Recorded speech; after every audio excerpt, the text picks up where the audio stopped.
Selamat pagi, ini VT 167 ya. Sekali lagi ini adalah channel edukasi. Bagi yang ingin cari hiburan, skip aja. Oke. Namanya ilmu ekonomi politik itu adalah mempelajari sejarah. Ya. Kenapa mempelajari sejarah? Supaya kita belajar tentang kekuasaan.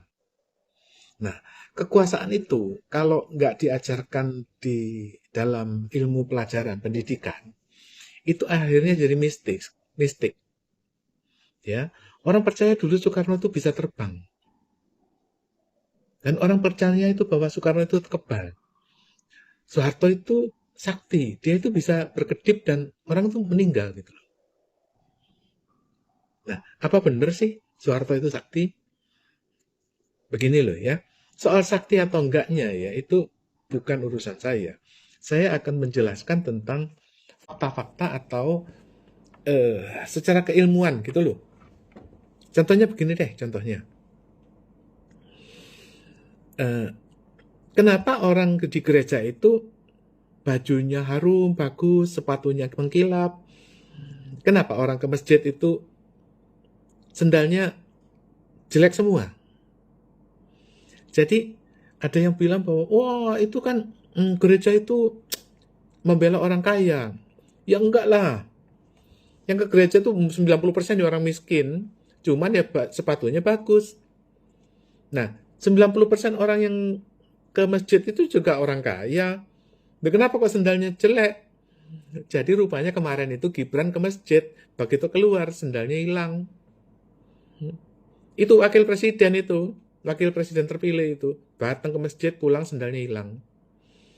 Nah, dengan demikian ya bahwa mitos bahwa oh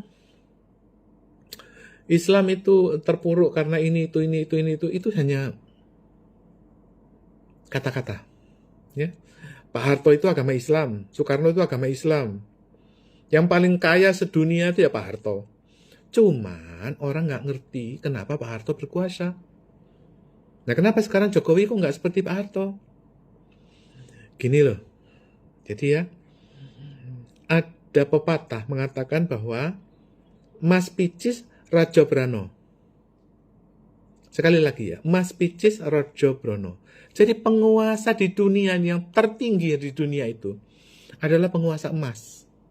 Mas Picis Raja Brano. Emas itu emas, Picis itu duit. Raja Brono, raja berkuasa. Gitu loh. Maka Pak Harto itu yang berkuasa apa? Ya duitnya, ya emasnya. Apa maneh? Masa Pak Harto berkuasa pakai tuyul gitu atau santet? Kan enggak. Loh, kenapa dulu kok TNI bisa digerakkan dengan Soeharto? Lah iya, sekarang juga bisa. Ya sekarang juga bisa, duitnya mana? Gitu loh. Nah, duitnya itu kan ada di IKN itu loh yang sponsor Sembilan Naga. Itu loh masalahnya, makanya Sembilan Naga juga pelit. Ya dilarang juga memberi sponsor kepada TNI.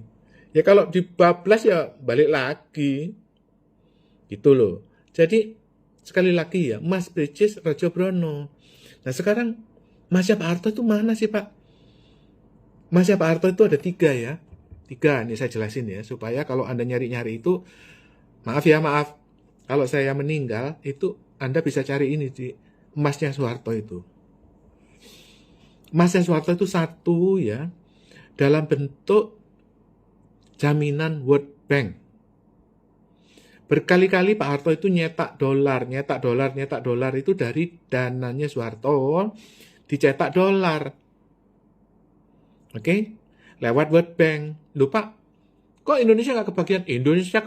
Indonesia lebih banyak. Itu loh yang duit polimer itu loh. Itu yang dilarang itu. Itu sebetulnya sah. Cuman karena Pak Harto itu bersalah lewat kerusuhan 98, duit yang polimer itu, yang Soekarno merah itu, yang plastik itu, akhirnya dicabut. Tapi itu duit itu sah. Dulu ya. Setelah 98, jadi itu cetakan 97 yang sah. Yang 98 ke atas, 98, 99, no, tahun 2000 itu ditolak, dicabut. Oke. Tapi cetakan 97 sekarang juga udah nggak ada. Udah selesai berapa ya? 25 tahun ya. dari tahun 97 sampai sekarang. Jadi yang duit polimer 100.000 yang plastik itu, yang edisi 97 juga udah dicabut sekarang. Paham ya? Jadi bukan Soeharto tuh punya tuyul atau punya santet, enggak, punya duit jaminan World Bank. Oke? Nah, kedua, Pak Harto itu punya bunganya orang-orang yang pinjam ke emasnya Mataram yang ada di World Bank. Itu mereka bayar bunga. Bunganya dikumpulin menjadi IGGI. Oleh karena itu, ya kalau misalnya Pak Harto itu reinkarnasi ya, entah kepada Didit atau kepada Poundra atau kepada Bre, misalnya, ini misalnya loh ya, misalnya. Ya itu ditanya, lah kamu punya jaminan emas Mataram apa ora? Ya nggak ada lah, gombal mukio. Terus ditanya, kamu bisa mencairkan dana IGGI apa enggak? Ya kalau enggak ada, ya gombal mukio. Nah yang ketiga ya, bahwa policy World Bank itu dulu diatur oleh Soeharto.